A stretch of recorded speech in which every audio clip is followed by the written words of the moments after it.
Bom dia, sejam todos mais uma vez bem-vindos à aula desta semana. Hoje falaremos um pouco sobre o patrimônio, sentidos e funções do mesmo patrimônio e também falaremos um pouco das garantias previstas no Código Civil para a conservação do patrimônio. Não saia daí que nós voltamos já já. Já estamos de volta e vamos então começar a falar sobre o patrimônio, mais precisamente definir o que é o patrimônio. Então, o que é o patrimônio? O patrimônio é tudo aquilo que se mostra suscetível de ser avaliado em dinheiro. O hemisfério patrimonial da esfera jurídica é o conjunto de direitos e vinculações pertencentes a certa pessoa em determinado momento e que é suscetível de avaliação em dinheiro.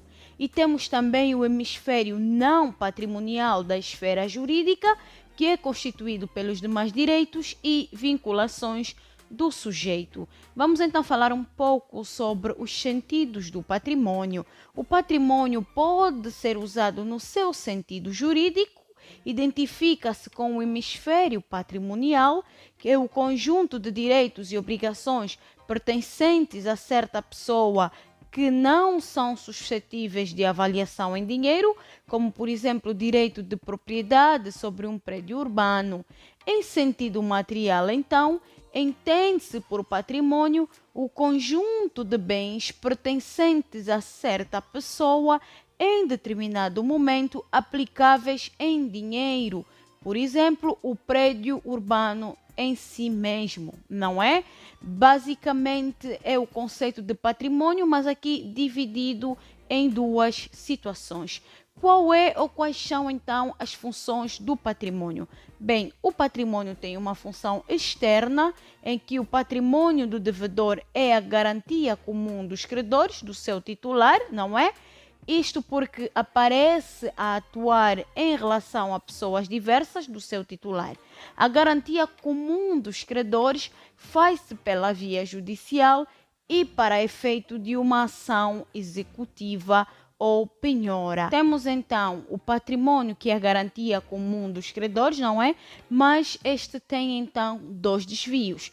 Um que é o alargamento das garantias ou da garantia e o outro que é a limitação da própria garantia. Dentro do alargamento da garantia, traduz-se então numa quebra do princípio da igualdade dos credores, mediante alguns deles de uma posição mais favorável em relação ao patrimônio do devedor. Em relação à limitação da garantia, pode ser de ordem legal ou convencional.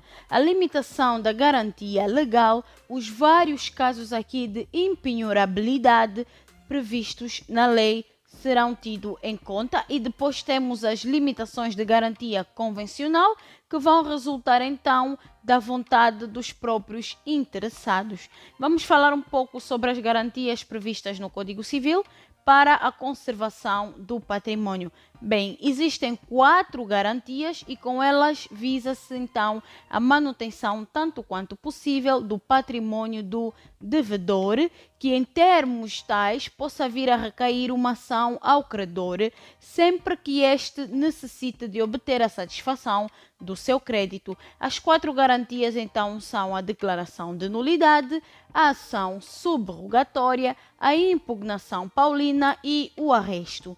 Quando falamos da declaração de nulidade, esta possibilita que o credor obtenha a declaração de nulidade de atos praticados pelo devedor quando eles se projetem desfavoravelmente sobre a garantia patrimonial. Vocês poderão dar uma vista de olhos ao artigo 605 do Código Civil. Já a ação subrogatória só é possível quando seja essencial para a satisfação do credor ou para a sua garantia. Temos o artigo 606 e os artigos 607, 608 e 609 do Código Civil. E depois vamos falar então um pouco sobre a impugnação paulina.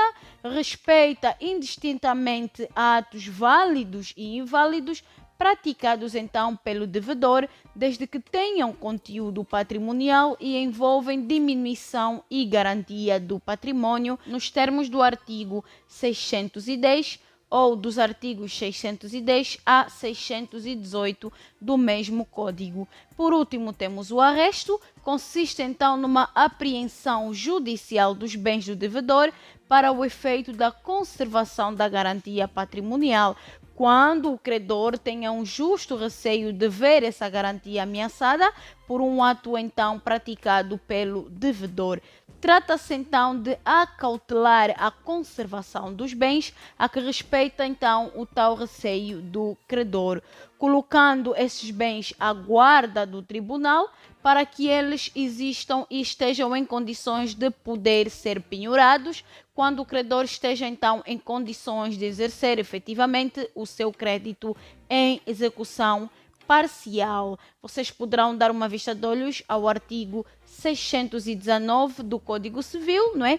E seguintes. Bem, hoje ficamos por aqui. Foi um prazer tê-lo do outro lado. Na próxima semana falaremos um pouco sobre o patrimônio coletivo e suas características. Não saia daí, que nós esperamos contar consigo daqui a mais uma semana. Até lá, fique bem.